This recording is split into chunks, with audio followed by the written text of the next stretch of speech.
Sawa sawa sawa, ndio hiyo. Iko sawa. Bala.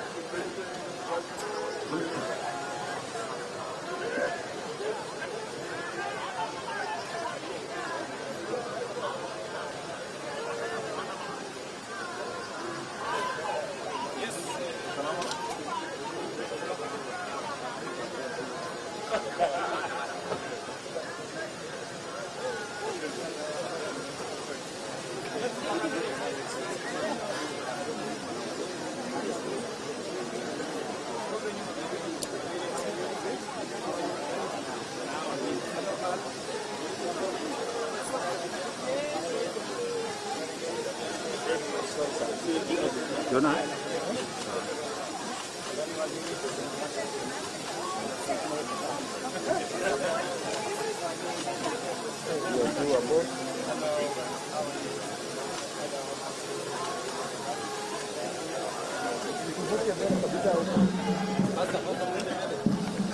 Jangan biu-biu Jona. Jangan kan? Ini.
Sawa sawa sawa, ndio hiyo. Iko sawa. Bala.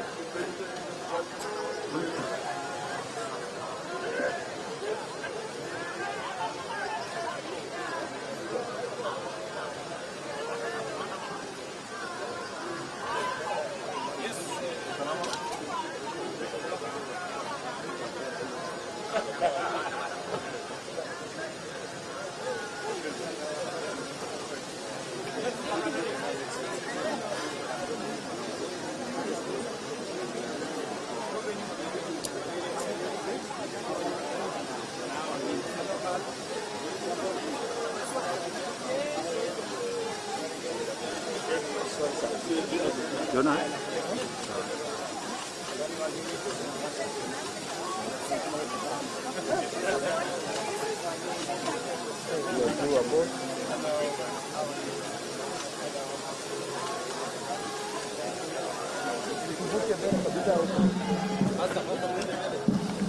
Jangan biu-biu Jona.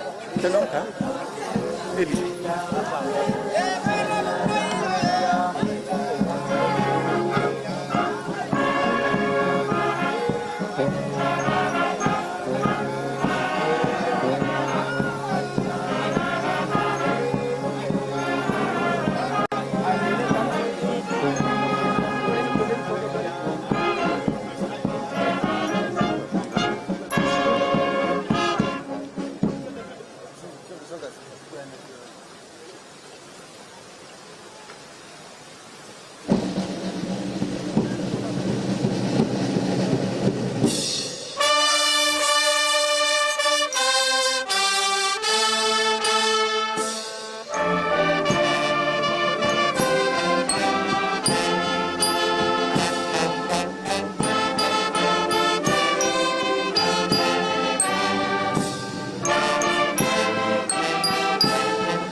Sawa, ndio hiyo.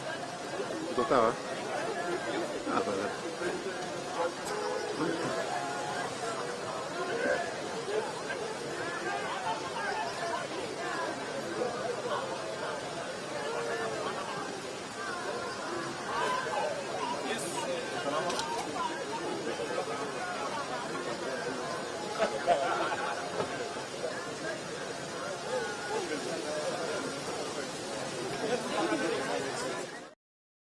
The last day, he will be hosting a housing function at Kenya House at the Kenyatta International Convention Center. It will be a closed-door session of the heads of state of the government and delegation at KICC Amphitheatre. That will be later on at 9 a.m. As you can see, he's greeting some of the dignitaries, also being received by the Prime Cabinet Secretary, that is Musalia Mudavadi, and the Environment and Forestry CS Soipan Tuya, and various high-ranking government officials there to welcome the president, including the AU chair Musa Faki. I can see him, the infamous white head he has, given that he has grey hairs. You can tell from afar it is him, and other dignitaries from various countries. We also know that there will be a closed-door session of all heads of state who arrived in this particular country. Even Victor, the Chad president, came all the way from his country and arrived yesterday night, and we also anticipate him there. Yeah, absolutely. So the president has arrived. Dignitaries, of course, received by, I can see the two ladies. That is Governor Anne Waiguru and CS Soipan.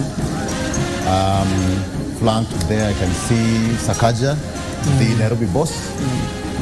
It's a good day. Sit in the sun. Look at the environment itself. That is beautiful.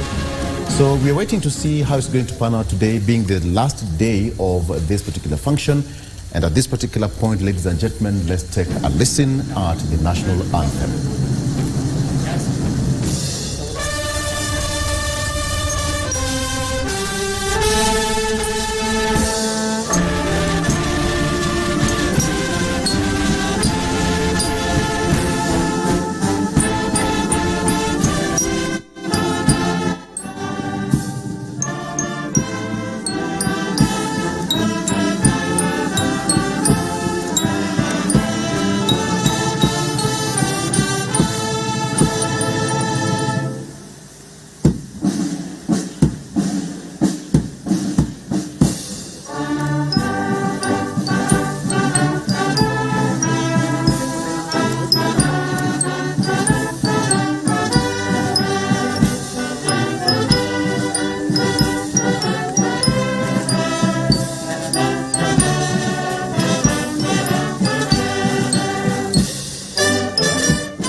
Baki hapa. Kianza toa kamera yako endani. Unapita mbele. Pigia mbele kiaka.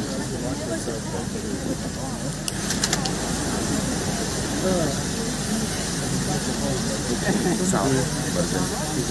Sasa mko na favor. Mko na clip yenyewe president akiingia hivi. Akuja excited. Celebrate match ziliingia. International Convention Center.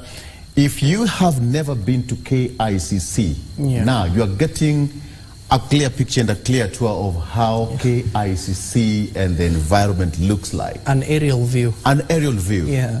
For free. Sometimes you can go there and you'll be charged, but this one is for free. So, ukiwa nyumbani, mambo ni matatu. KBC, KICC, na Climate Summit. Yes. All right. That's how we get it here. Yes. All right. We are still continuing the coverage. The president has just arrived at the convention center, Kenya House, and of course, it's going to be about deliberations and how things are going to pan out there. What should we look at? Charles, what should we look at this particular event that the president is going to be tackling at this particular point? Thank you so much. I think I like the energy in the president, you know, and of course rallying, of course, his troops, you know, in ensuring that we are pushing through this climate change agenda and checking to see what we can also do internally, you know, ourselves to save ourselves from this particular challenge. So, you know, the question of cities, you know, is also quite key. Sometimes we forget about, you know, the impacts of climate change in the cities.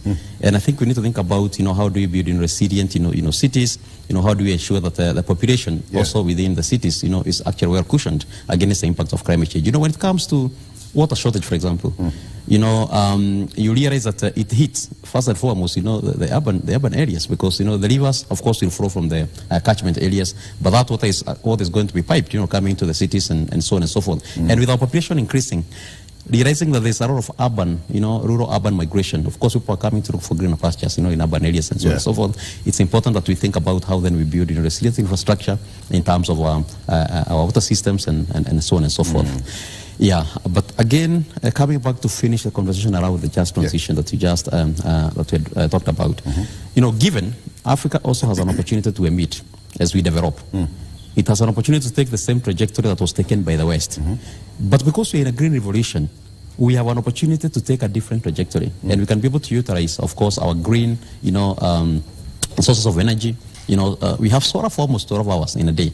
That doesn't happen in the West, for example.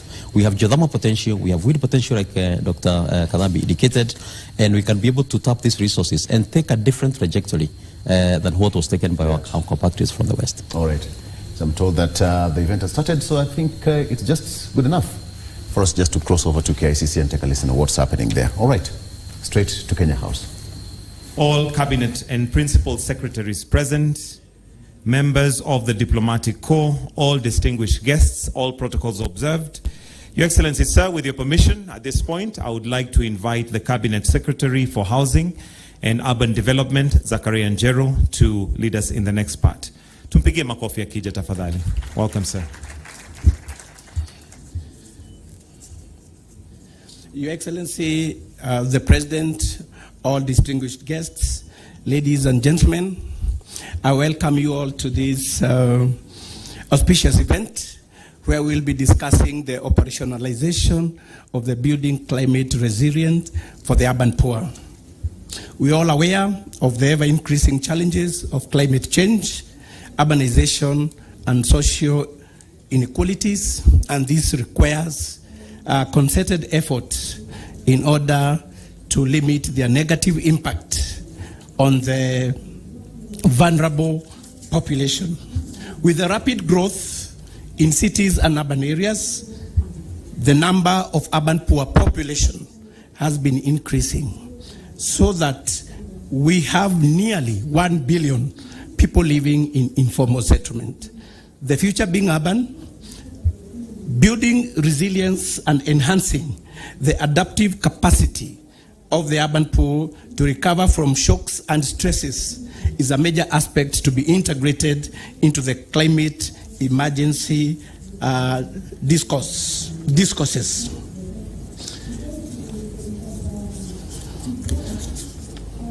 This rapid urbanization has the benefit of providing us with unprecedented economic growth, connectivity, access to information, and conveniences of modern living. At the same time, however, we have the increasing pressure to ensure that we manage inequalities created by uneven application of resources in the provision of urban services. At a worst case, majority of the urban poor finds home in urban fragile ecosystems with climate-induced vulnerability. Hence, they live in perpetual state of disturbances. BCRAP is an initiative. BCRAP as an initiative is a commitment to ensure no one is left behind in the face of increasing fragile urban ecosystem. This program thus has the potential to be a beacon of hope, promising to transform the lives of the most vulnerable in our society with focus on cities and local governments. As we craft holistic solutions that integrate climate resilience, poverty alleviation, and sustainable urban development. I want to invite His Excellency Dr. William Samoei Ruto, the President of the Republic of Kenya, to share his conviction to the world on the importance of operationalizing this initiative, as well as launch the implementation of the Building Climate for the Urban Poor strategy for the 2023-2030. Welcome, Your Excellency.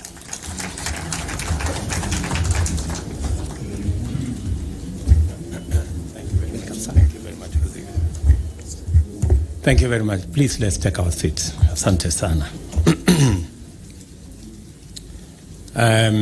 Excellencies, honorable members, distinguished delegates, ladies and gentlemen, good morning.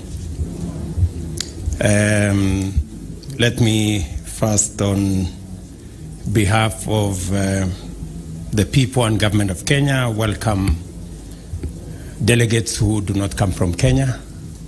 Please feel at home while you are in Kenya. You know the reasons why you have to feel at home, because this is home anyway. I'm deeply honored to have this opportunity to warmly welcome each and every one of you to this event where at last we bring into operation a critical flagship program of the high-level presidential initiative that Kenya launched 4 years ago at the UN Climate Summit in New York. At that summit, Kenya and Turkey had jointly led the discussion track on infrastructure, cities, and local action, and together with Brazil, developed and spearheaded the initiative on building resilience for the urban poor with technical support from the UN Habitat and our State Department for Housing and Urban Development is the designated focal point. And I want to thank the State Department for all the work they have done with us. And in fact, our design of the affordable housing program is informed to a great extent by the insights that we have acquired by associating with this program. Owing to the rapidly accelerating rates of urbanization globally, the population of poor people in our cities and urban areas has likewise grown. Consequently, over 1 billion people now live in informal settlements, and specifically in Kenya, we have 1,410 informal settlements around the country. Many people think when we talk about informal settlement, it's just Kibera and a few other places in Nairobi. That's not the case. And meaning that they lack the advantage of access to superior amenities and infrastructures that come with residing in cities and are therefore vulnerable to various shocks and stresses. In fact, with the governor of Nairobi, we were somewhere in Roysambu in Nairobi, and the paradox is that there are more children in informal settlements in Nairobi that do not go to school than in rural Kenya. It's a real paradox. Many people, when they think about cities, they think about Uhuru Highway and Kenyatta Avenue and Lavington and those parts of Nairobi. That is not the case. So this is reality. This is in addition to lacking both access and the capacity to utilize existing opportunities of self-advancement. The initiative to build resilience and enhance the adaptive capacity of the urban poor is a vital component that must be integrated into climate action and emergency response agenda. Due to their circumstances, the urban poor live and struggle for livelihoods in informal settlements, making them climate vulnerable and consistently sustainable to external shocks and disasters, as demonstrated in numerous disasters that happen in our informal settlements. By definition, the urban poor also lack the resources to invest in adaptations necessary for them to cope with the impacts of climate-related shocks and stresses. This vulnerability has far-reaching consequences on the lives and livelihoods of urban poor, and especially the youth and women and people living with disabilities in these informal settlements. It is for this reason that this program has been formulated as a timely initiative that enables states, especially in Africa, to implement effective interventions aimed at enhancing climate adaptation in the midst of explosive growth of urbanization and the increasing rate of climate-induced migration to urban poor. Whenever we are having this conversation, the conversation is not whether the world is urbanizing. In fact, the statement, the future is urban, is real. It is for us to decide what kind of urban we will have in the future. Whether it is one that is informal, that doesn't have amenities, that lacks water, that lacks sewer, that lacks all the amenities that are required for any dignified living in any part of the world, rural or urban, or whether we have a different scenario. And it is therefore the concepts around this program that is dedicated to championing coordinated action to reduce urban vulnerability to climate change and at the same time mitigate the urban crisis in general. Globally, Kenya reports to the UN Secretary General's Climate Action Team, while nationally the State Department of Housing and Urban Development is the focal point, as I have already indicated. I invite all stakeholders with an interest in building more sustainable and inclusive urban areas to seriously consider the aims and purposes of this program and to support its efforts to ease the burden of climate change on the segments of our population that is least able to respond to it.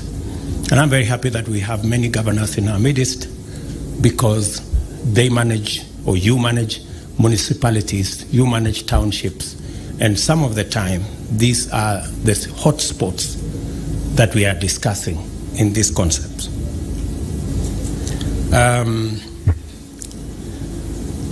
Adequate financing remains a primary weakness which leaves many countries unprepared to confront the impacts of climate change, whose incidence is disproportionate in comparison with our documented emissions contribution, as well as their equally disproportionate adverse effects on the urban poor. I appeal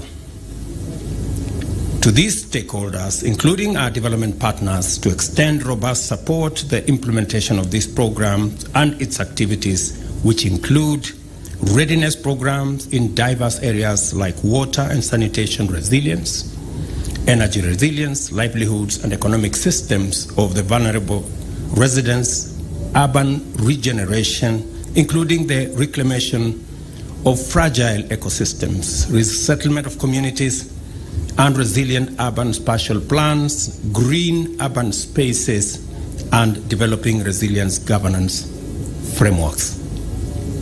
I thank the leadership of the United Cities and local governments of Africa for mobilizing support for this program throughout our continent and championing its coming into operation.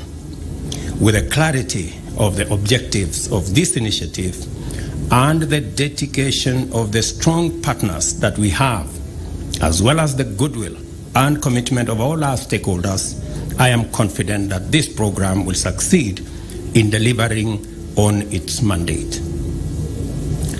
I take this opportunity to wish you productive engagement, and I'm looking forward to a hybrid of ideas from different sectors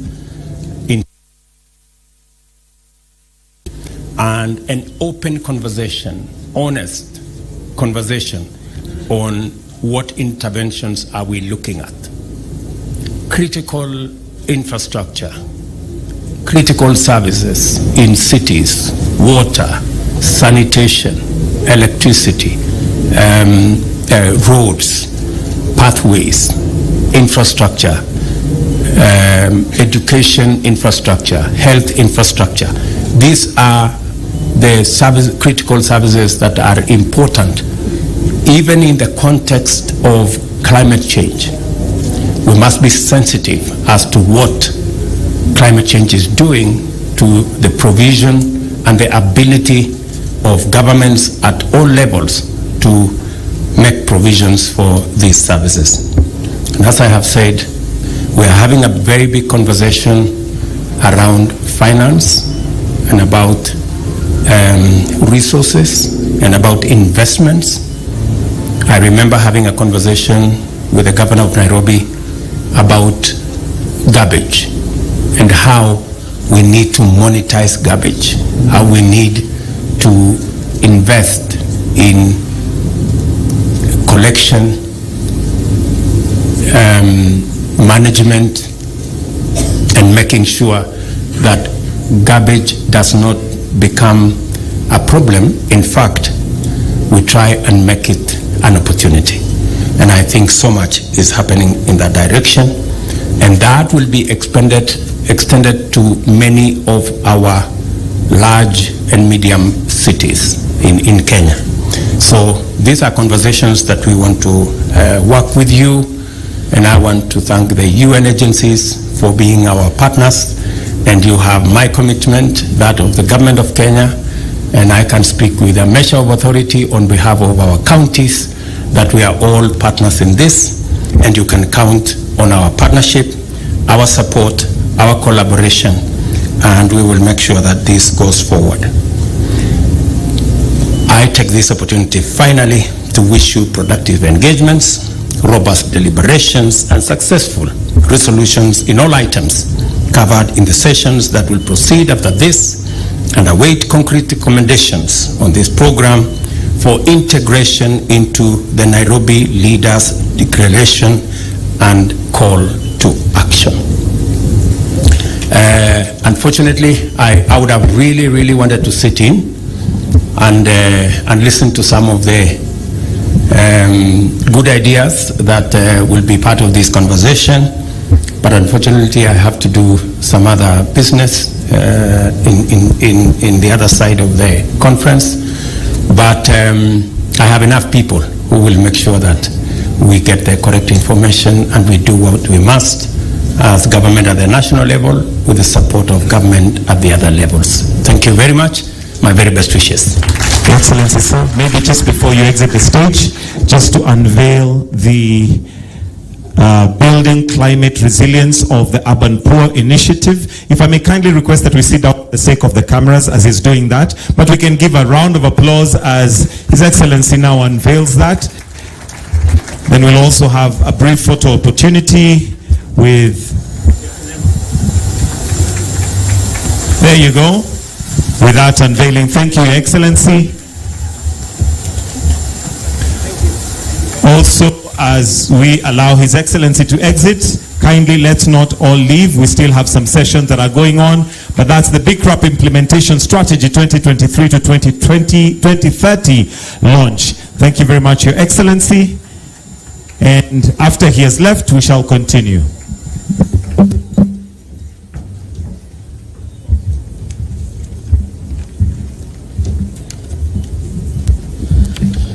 Thank you very much. We may all be seated.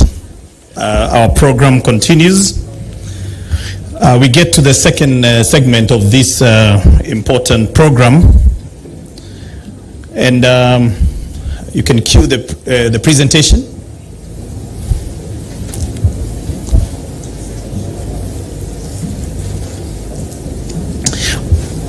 Right. As you've heard, this program, Big Crop, was started in the year 2019. It's part of the UN Call for Action on Climate Change, where Kenya and Turkey and Brazil took an initiative to drive the issues of infrastructure, cities and local governments. As part of that subtract, Kenya came up with this program of building climate resilience in the urban poor. And Brazil joined us, and Turkey went ahead to run with a program on transport. Since then, we have come up with the reporting architecture where, as a country, as His Excellency the President has just said, we report to the UN Secretary General's team on climate action, and at the national level, our State Department reports to His Excellency the President. But because our time is far much gone, and I know that you will be able to pick up a few of the issues as we go on, I would like to jump straight to the next session, and I'm going to moderate the next session where we have 5 speakers, and we will try and keep to the time allocated. So it is my great pleasure to invite the Executive Director of the UN Habitat, Madam Maimuna Maud Sharif, to come and make her remarks. So let's put our hands together as she comes to give her remarks. Karibu Idi.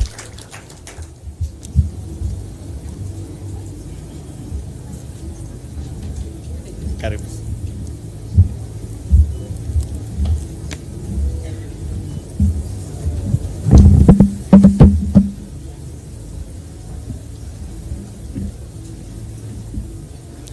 Thank you so much, PS, Your Excellency President William Ruto, Honorable Zakaria Mwangi Nyeru, Cabinet Secretary for Land and Urban Development Kenya, distinguished delegate, mayors, colleagues, friends, ladies and gentlemen. A very good morning to all of you. Habariya usubuhi. It's a great honor to be here at this panel together with such distinguished speakers, taking the next bold step towards operationalizing the Building Climate Resilient for the Urban Poor initiative. I extend my congratulations to the government of the Republic of Kenya for organizing such an excellent Africa Climate Summit.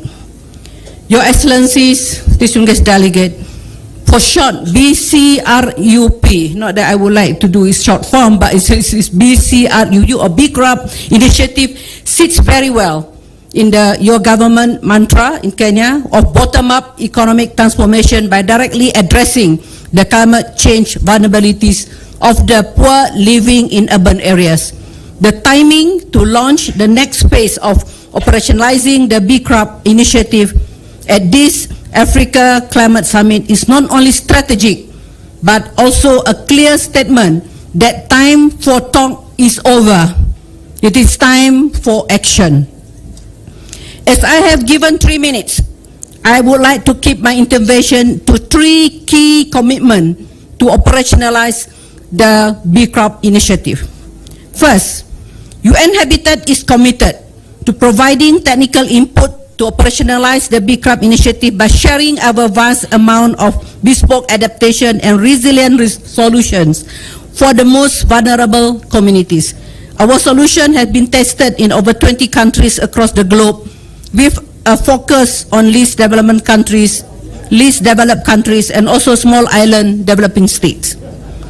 This technical guidance will derive from our ongoing work in Kenya, Africa, and peer countries in relevant sectors of the BCRUP initiative, such as waste management, as what the Excellency President mentioned just now. For instance, the Go Blue project in counties along the coastal counties of Kenya, planning, and our own resource revenue for sustainable and resilient communities. We will continue to offer technical support to housing and urban regeneration project in Kenya, such as the Mavoko Affordable Housing Project, which is ongoing now, and the Nairobi River Basin Regeneration Program, which is led personally by Your Excellency, Mr. President, and also the Deputy President, by spearheading the Nairobi Rivers Commission. Second, we are committed to institutionalizing adaptation and resilience for the most vulnerable urban poor through our programmatic work and also our programmatic approach.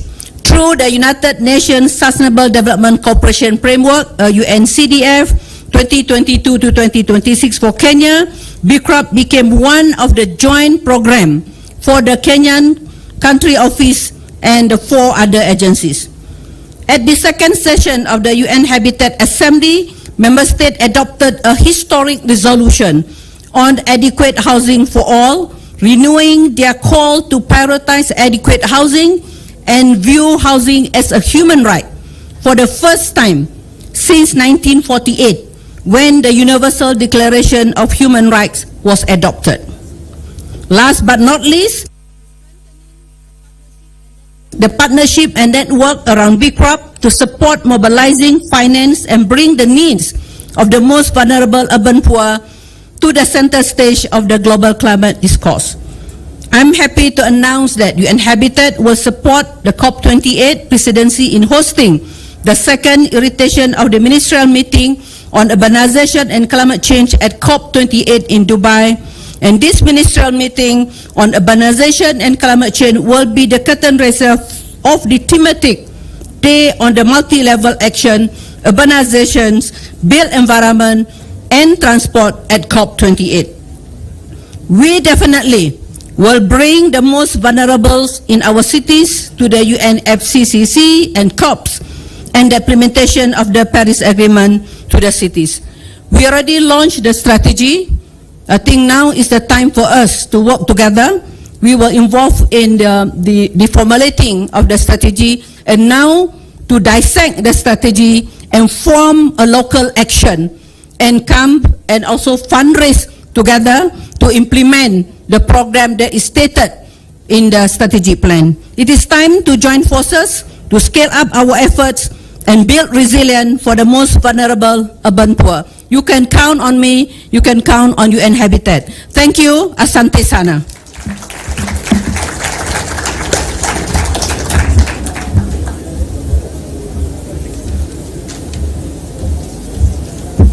Another round of applause for our ED. Thank you so much, ED. We now move quickly to the segment on partnerships.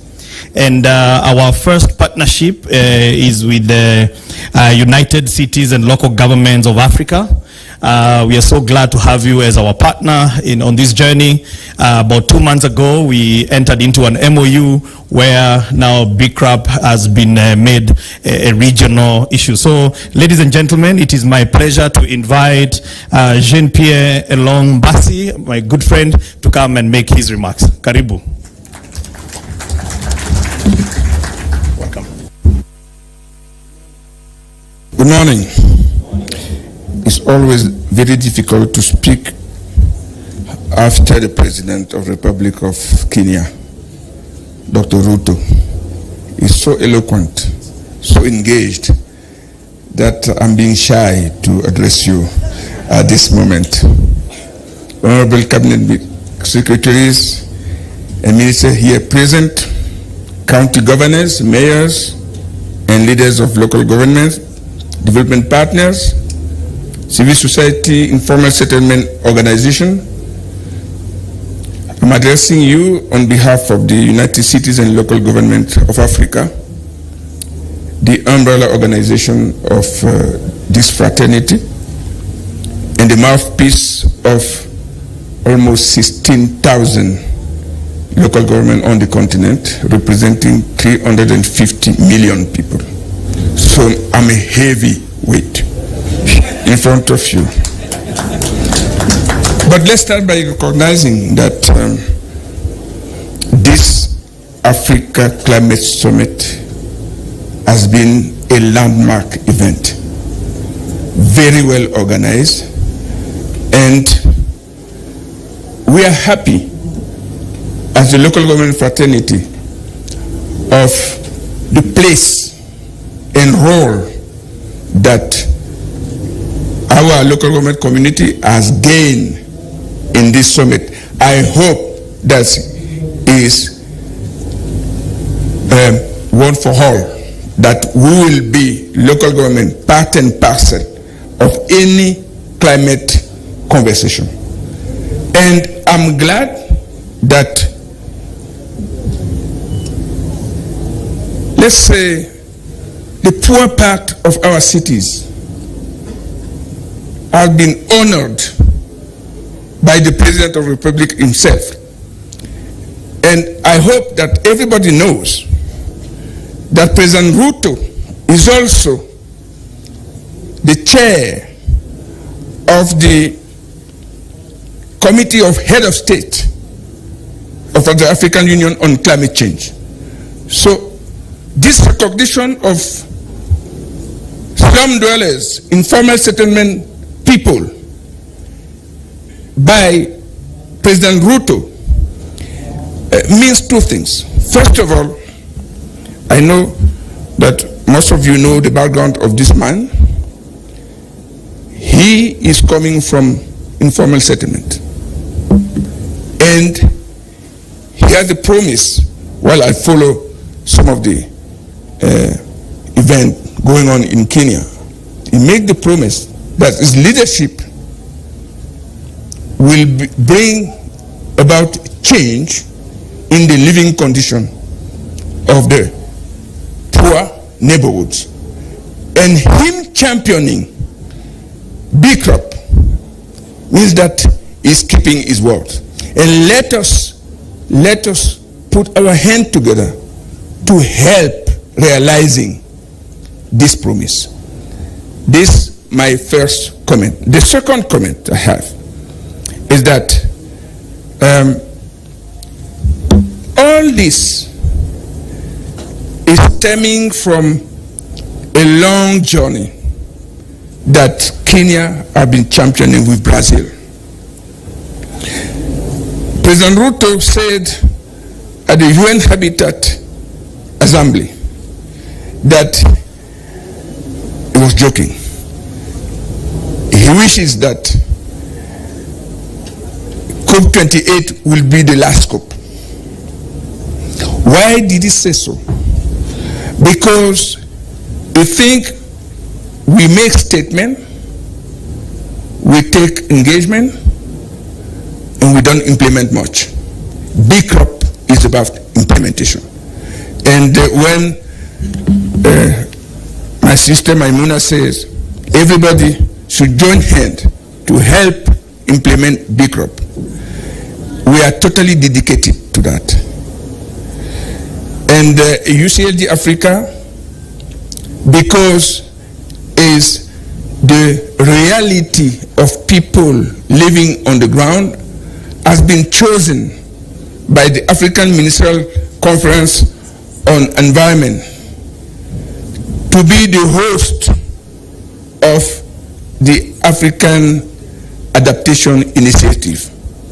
The same way we offer to be the host of B crop, because B crop is the materialization of going from decision at the top level to implementation at the ground level. And we are county governments, local governments. We are the ground level where development is verified or doesn't exist. So our organization is totally committed to supporting this B crop. And we make a promise here that since our regional office for East Africa is being established here in Nairobi, we will want that this regional office run with this B crop so that the people out there in Matari Valley and the other counties, as the president said, will feel that beyond conferences, something is happening that will change their life. Thank you.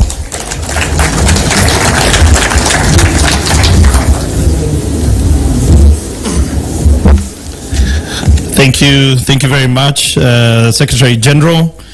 Now we move to matters financing. We all know that to change the course of the urban poor, we need money. And to come and give us a bit of a perspective of where this money is going to come from, allow me to invite Eduardo Freitas, who is the Regional Manager, Africa Desk Division of Country Programming Green Climate Fund. Karibu. Let's give him a round of applause, please, as he comes.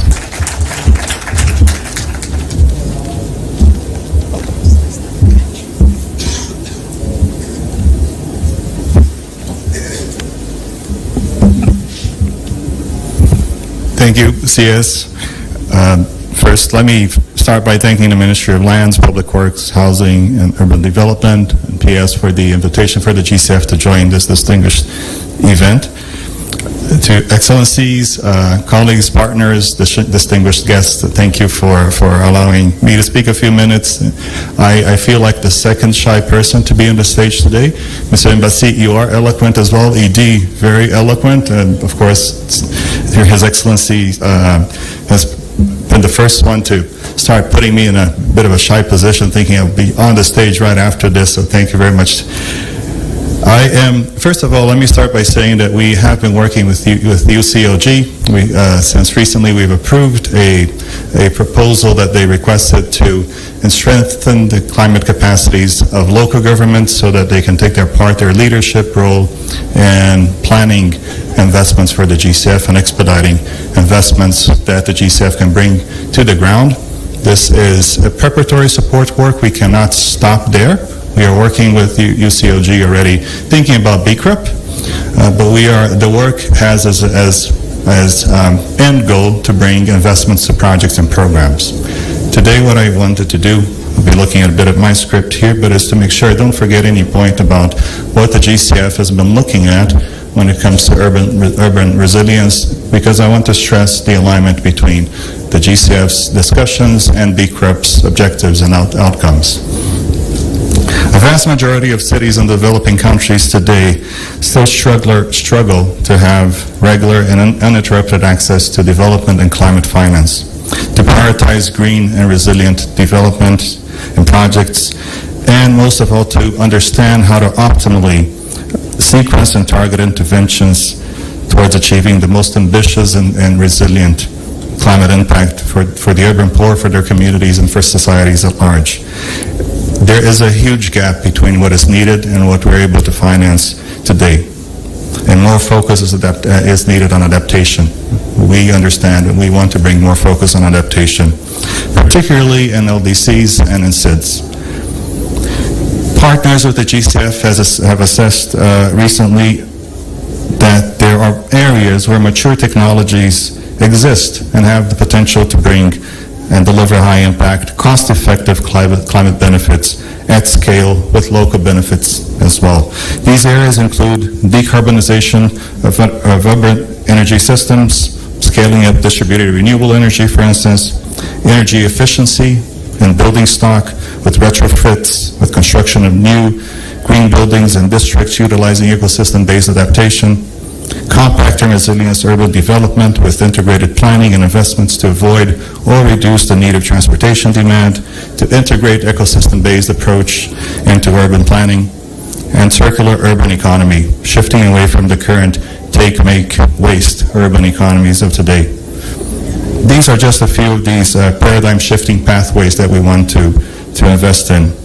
But barriers to achieving these objectives exist. These include or range from lack of enabling policy frameworks, integrated policy and planning and systems, and institutional and technical capacities, lack of structures for upfront funding to cover project preparation costs, limited support to fostering new business, technologies, financing structures, the increased perceived risk-reward profile by project developers and financiers due to the large upfront investments and longer payback periods of low emission and climate resilient investments, lack of access to long-term finance at affordable rates and appropriate repayment schedules, supply of private institutional and commercial finance, knowledge and performance data associated with low emission climate resilient urban infrastructure, limiting potential for replication and scale.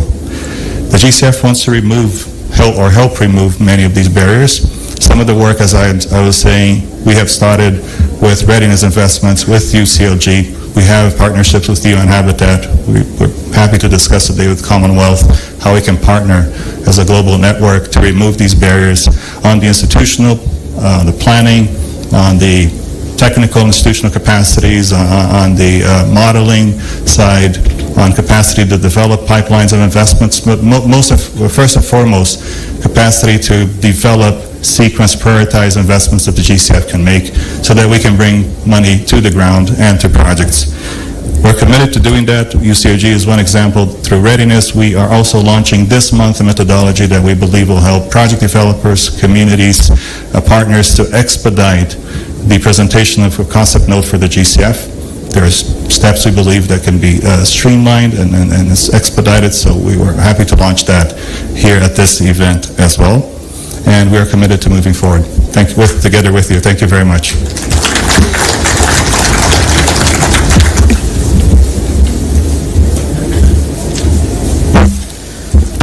Thank you very much, Mr. Freitas. And to bring to an end this session on partnerships, allow me to invite Dr. Ruth Katamuri. She's a Senior Director, Economic, Youth and Sustainable Development, Commonwealth Secretariat. Karibu. Let's give her a round of applause.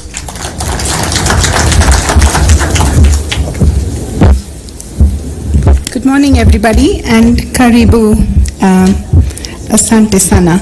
This is my third visit to Kenya, and every time I come here, in about a year and a half, I see how much Kenya is shining each time brighter. What I would like to talk to save time is just a few things. One is the mantra, my current mantra is the future is urban. By 2025, the number of people living in urban areas will exceed people living in urban areas. The majority of cities are being built in emerging economies and developing countries. But how do we ensure resilient, inclusive, smart, and sustainable cities? This is the stock take, SDG stock take. 2023 is the stock take year for SDGs. If we have to achieve our SDGs, it can only be done by enhancing implementation of sustainable, resilient, and inclusive development in Africa. Underline, in Africa. Unless we do Africa, we cannot achieve our goals. So let me talk about a few partners. We've been working with B Group and UCLGA for the last 6 months, and we are making good progress already. I just want to highlight a few aspects of the Commonwealth which are relevant in this context. Firstly, the Commonwealth Universal Vulnerability Index, which has informed the forthcoming UN Multidimensional Vulnerability Index, very clearly shows that financing should be dependent on vulnerabilities of countries. The criteria have to change from outdated criteria of GDP per capita principles to say that it has to be based on vulnerabilities of countries to enable them to build resilience. So that's an initiative through which we have also launched a Commonwealth call for a new financial architecture, which feeds into that, working with all the other international institutions, the World Bank and IMF as well. Then I want to talk about our public, the climate work. We have two initiatives called the Commonwealth Climate Finance Access Hub, which works with member countries, including in Africa. We have 21 countries from Africa who are members of the Commonwealth.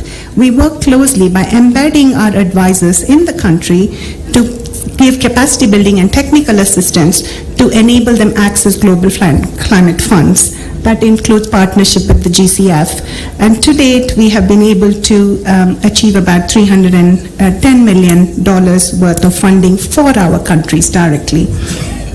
The other thing we launched at CHOGM, the Commonwealth Heads of Government meeting last year, is the Living Lands Charter. Now there again, there are lots of opportunities to work with Africa in terms of ensuring resilience for our countries.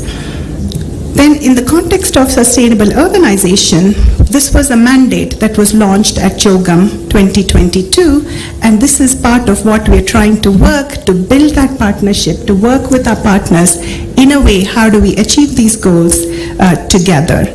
And I also want to mention one other program that the Commonwealth does, which is a public debt management system. We're talking about financing. So if we focus on a few aspects of financing, debt used to be hidden under the table before. Nobody talked about the word debt because it wasn't fashionable to talk about debt. But today, we see that countries who are affected by climate change disasters, their debt levels are going up because they have to borrow money to increase, to be able to recover, and that puts a huge debt burden on them. So how do we bring all these things together? So it has to be a range of financing instruments and mechanisms. So let me give a few examples of some of our other work. For Kenya in particular, we are also looking at not just Kenya, but generally we are also looking at national own source financing mechanisms.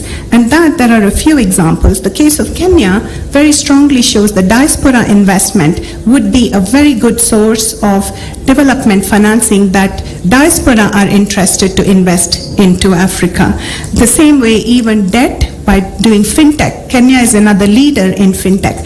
All these mechanisms, there can be processes for enabling own source revenue for Kenya, and the Meridian system also to monitor and manage this debt. So these are some of the instruments in tangible ways, but then these things we cannot do. Commonwealth can't come and do these things by itself in Kenya, but working together with the group and other partners, we are making good progress already. You can see this is an example of that. And we have to complement and supplement and work together to implement our common goals. There will be challenges. And what are those challenges which we need to overcome? We have to develop criteria and mechanisms to be enabling, efficient, and achievable.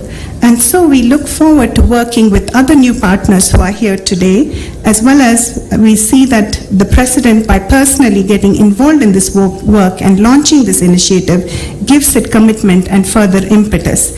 Now there are two things that the President, he gives sound bites. Somebody I was talking to earlier today said, oh, then he should be a rapper, because Well, what you're just watching, it is at the Comesa grounds at the Kenyatta International Airport, not the Kenyatta International Airport, but the Kenyatta International Convention Center, which is the KICC. Mentioned that the JKI today will be a beehive of activities of the dignitaries. We expect them to leave, given that today it is the last day of the African Climate Summit. We do anticipate the Nairobi Declaration to be launched by none other than the President, who is also the chair of the Climate Change Summit of the African continent, in around 2 p.m. or so. We also do know that the President will have a closed-door meeting right now, which is having at the KICC amphitheater with the various heads of state, over 20 of them who came into the country to witness this historical moment. Now, to recap a little bit of what the President has just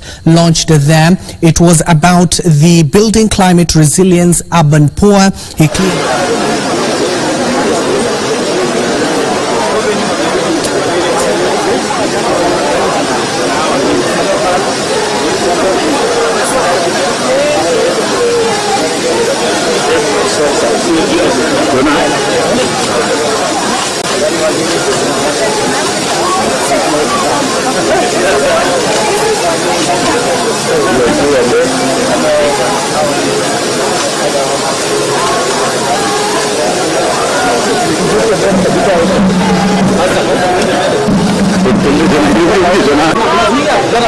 Sawa, ndio hiyo. Sawa.